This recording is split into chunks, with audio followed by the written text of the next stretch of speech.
Hai semuanya, di sini saya akan membahas tentang Undang-Undang Dasar 1945. Yang pertama ada pengertian. Undang-Undang Dasar Negara Republik Indonesia tahun 1945 adalah Konstitusi Republik Indonesia.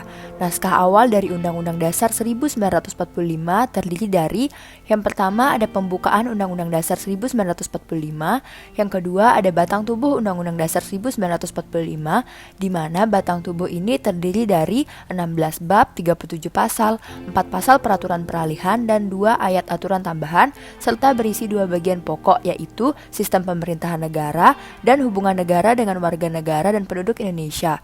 Yang ketiga, penjelasan Undang-Undang Dasar 1945, dan yang terakhir, amandemen Undang-Undang Dasar 1945 yang ditetapkan oleh MPR RI. Kedudukan Undang-Undang Dasar 1945. Kedudukannya adalah sebagai hukum yang paling tinggi dan fundamental sifatnya, karena merupakan sumber legitimasi atau landasan bentuk-bentuk peraturan perundang-undangan di bawahnya, sehingga semua peraturan perundang-undangan yang berlaku di Indonesia tidak boleh bertentangan dan harus berpedoman pada Undang-Undang Dasar Negara Republik Indonesia tahun 1945. Kedudukan sebagai hukum tertulis. Hukum dasar tertulis. Pertama, sebagai norma hukum. Undang-Undang Dasar 1945 bersifat mengikat terhadap penguasa, pemerintah, dan juga warga negara Indonesia. Berisikan norma-norma sebagai dasar dan garis besar hukum dalam penyelenggaraan negara yang harus dilaksanakan dan ditaati. Kedua, sebagai dasar hukum. Undang-Undang Dasar 1945 merupakan sumber hukum tertulis dan tertinggi. Setiap produk hukum seperti undang-undang, peraturan pemerintah, perpres, perda, dan setiap kebijaksanaan pemerintah harus berlandaskan Undang-Undang Dasar 1945, dan juga sebagai alat kontrol, yaitu mengecek apakah norma hukum yang lebih rendah sesuai dengan ketentuan Undang-Undang Dasar 1945. Kedudukan sebagai hukum tidak tertulis. Hukum dasar yang tidak tertulis. Konvensi adalah hukum dasar yang tidak tertulis, yaitu aturan-aturan yang timbul dan terpelihara dalam praktek penyelenggaraan negara meskipun sifatnya tidak tertulis. Materi muatan. Menurut Sri Sumantri, paling tidak ada 3 hal yang harus dimuat sebagai materi muatan dalam suatu konstitusi, yaitu yang pertama pembentukan lembaga atau organ negara, yang kedua pembagian kekuasaan antar lembaga atau organ tersebut, dan yang ketiga pengaturan hubungan kewenangan antar lembaga atau organ negara tersebut. Materi yang dimuat di dalam Undang-Undang Dasar 1945 itu meliputi beberapa hal, seperti yang pertama ada bentuk negara, kedua sistem pemerintahan negara, ketiga kelembagaan negara, keempat pemilihan umum, dan yang kelima pemerintahan daerah. Sifat dari Undang-Undang Dasar 1945. Yang pertama tertulis, artinya rumusan Undang-Undang Dasar 1945 jelas dan mengikat pemerintah sebagai penyelenggara negara dan juga setiap warga negara.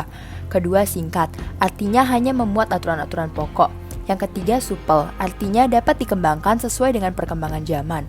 Yang keempat, Undang-Undang Dasar 1945 merupakan peraturan hukum positif yang tertinggi. Semua perundang-undangan, peraturan-peraturan yang berada di bawahnya tidak boleh bertentangan. Yang kelima, Undang-Undang Dasar 1945 memuat norma-norma, aturan-aturan, serta ketentuan-ketentuan yang dapat dan harus dilaksanakan secara konstitusional. Yang keenam, universal, artinya Undang-Undang Dasar 1945 berlaku untuk semua suku dan agama di Indonesia. Yang ketujuh, rigid, artinya Undang-Undang Dasar 1945 hanya dapat diubah dengan cara tertentu secara khusus dan istimewa, tidak seperti mengubah peraturan perundangan biasa. Perubahan Undang-Undang Dasar 1945. Amandemen pertama.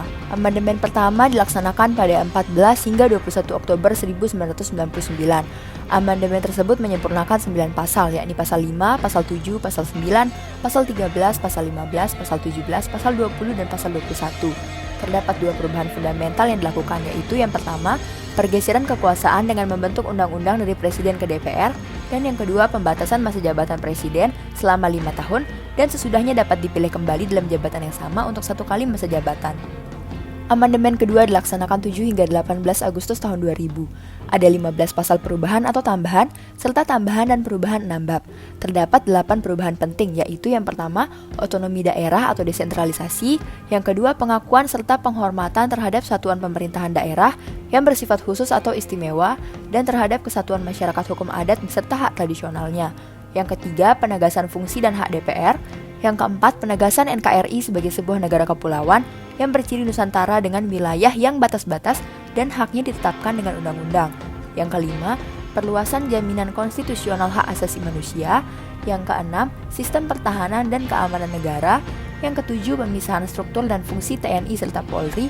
Dan yang kedelapan, pengaturan bendera, bahasa, lambang negara, dan lagu kebangsaan. Amandemen ketiga dilaksanakan 1 hingga 9 November 2001. Terdapat 23 pasal perubahan atau tambahan dan 3 bab tambahan.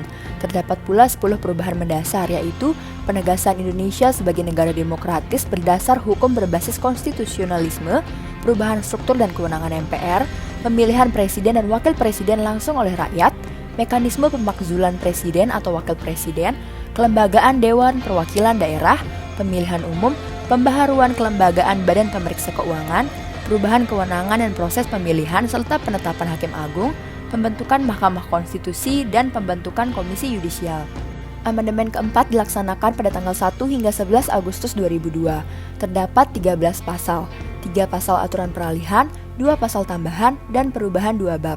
Terima kasih sudah menyaksikan video ini, semoga video ini bermanfaat untuk kalian semua. Terima kasih.